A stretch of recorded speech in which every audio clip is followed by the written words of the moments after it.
Imagine standing in a dark, endless battlefield. Around you lie thousands of fallen warriors, not just bodies, but broken dreams, shattered pride. Now imagine they're not soldiers, but angels, once the brightest beings in heaven, now scattered like dead leaves in the wind. This is the world Milton drops us into with just a few lines. Today, I'm going to take you into that scene, into one of the most haunting and powerful similes in all of Paradise Lost. Good morning everyone. Today I'm going to present on one of the most memorable similes from Paradise Lost, the Autumnal Leaves simile from Book 1. This image might seem simple at first, but it actually carries layers of meaning about pride, loss, justice, and the nature of sin. Before we jump into the simile itself, let's set the scene properly. In Paradise Lost, Satan and his rebel angels have been cast out of heaven after a failed rebellion against God. They fall for 9 days, tumbling through chaos, and finally land in hell, a place described as a dungeon horrible on all sides round as one great furnace flamed. This is not the fiery pit we often imagine, but a vast, burning wasteland full of despair and darkness. When Satan awakens, he looks around and sees his followers lying unconscious, stunned by their fall. It's at this moment that Milton introduces the simile. His legions, angel forms who lay entranced, thick as autumnal leaves that strow the brooks in Vallombrosa, where the Etrurian shades high overarch't imbowr, or scattered sedge afloat, then with fierce Winds Orion armed, hath vexed the Red Sea coast, whose waves o'erthrew Busiris and his Memphian chivalry. In simple words, the fallen angels are compared to two things. First, autumn leaves lying thick over a brook in a forest. Second, wreckage, broken plants and drowned bodies floating on the Red Sea after a great storm. On one level, this simile paints a vivid visual scene. Milton is never just about description. Every image he uses is loaded with emotion, morality, and meaning. Let's now explore 4 interpretations of this simile and what each one reveals about the bigger story of Paradise Lost. The first and most immediate meaning of the simile is the tragic fall from glory into ruin. Think about what autumn leaves represent. They are the remains of a once living, thriving tree. In spring and summer, leaves are green, full of life, reaching for the sun. But in autumn, they lose their color, die, and fall to the ground, swept away by streams and winds.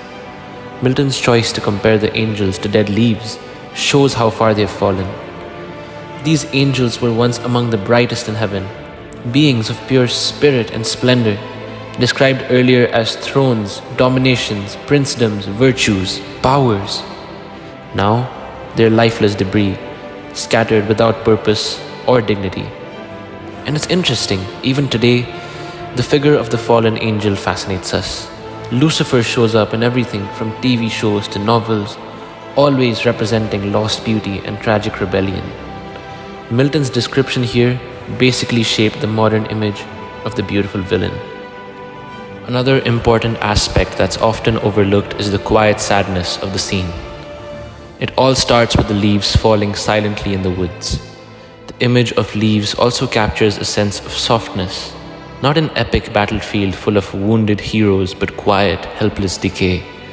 No drama, no music, just stillness and loss. And by the way, Vallombrosa, the forest Milton mentions, isn't just any random place. It's a real forest in Italy, near Florence. Milton actually visited it during his travels. So when he writes about the leaves there, it's not imaginary, it's drawn from real memory. That personal connection adds an extra layer of sadness to the scene. The second interpretation goes even deeper. It's about inevitability. Leaves don't fall because they're evil. They fall because that's nature's way. Similarly, Milton suggests that the fall of the angels wasn't some freak accident. It was as natural and inevitable as the changing seasons. There's a moral law at work in the universe of Paradise Lost, one that Milton takes very seriously. If you rebel against God, you will fall. Not because God is petty, but because rebellion is a break from the natural divine order. Milton believed deeply in the idea of cosmic justice. As he writes elsewhere, the mind is its own place, and in itself can make a heaven of hell, a hell of heaven. Sin isn't just about punishment from the outside, it transforms you from the inside. When Satan and his followers chose pride over obedience, they didn't just get banished physically, they lost their own inner glory. Their fall was the natural, automatic result of their own choices. And if we think about it, in Milton's universe, rebellion isn't an accident. It's entropy, spiritual gravity. Fall isn't just a punishment, it's physics. This reading makes their rebellion look not noble but foolish, like leaves trying to cling to a dead branch. The third interpretation shifts focus to the second part of the simile, the Red Sea. Milton refers to scattered sedge and wreckage, floating after Orion, the stormy constellation, lashes the Red Sea with fierce winds. He specifically mentions the drowning of Busiris and his Memphian chivalry, a reference to Pharaoh's army pursuing the Israelites in the book of Exodus. In Exodus 14:28, we are told, "The waters returned and covered the chariots and the horsemen and all the host of Pharaoh." Milton's comparison between Pharaoh's army and Satan's forces is deliberate and sharp. Both groups are proud, reckless, blind to their doom, and destroyed by divine justice. In fact, throughout Paradise Lost, Milton often draws parallels between Satan and historical tyrants. Pharaoh, Caesar, even figures like Alexander or Cromwell if we read carefully. Just as Pharaoh ignored God's power and drowned, Satan believed he could outmatch his creator, and he paid the price. This interpretation also shows the scale of their fall. It's not a small defeat. It's a divine catastrophe, a mass drowning of hope and ambition. Finally, the fourth interpretation looks not just at their bodies, but at their souls. Dead leaves are no longer part of a tree. Drowned soldiers are no longer an army. Similarly, the fallen angels are no longer united in purpose. They are scattered, broken, almost unrecognizable. Before their fall, these angels had a clear identity. They were servants of God, beings of light and joy. Now, they are simply wreckage. Milton even hints that their very forms have changed. Later in the poem, he describes how sin deforms the spirit, how the angels are no longer purely beautiful but hideous in their corruption. The line, "Under amazement of their hideous change," shows that even the angels themselves are shocked at what they have become. And honestly, it feels very human too. We all know that moment when you chase something too far and by the time you get it, you barely recognize yourself anymore. That's what Milton's angels are feeling lying there. Not just defeat, but loss of self. It reminds me of a line from Shakespeare's Macbeth, where Macbeth, after committing murder, says, "I am in blood, stepped in so far that, should I wade no more, returning were as tedious as go over." Like Macbeth, the fallen angels are trapped by their own decisions.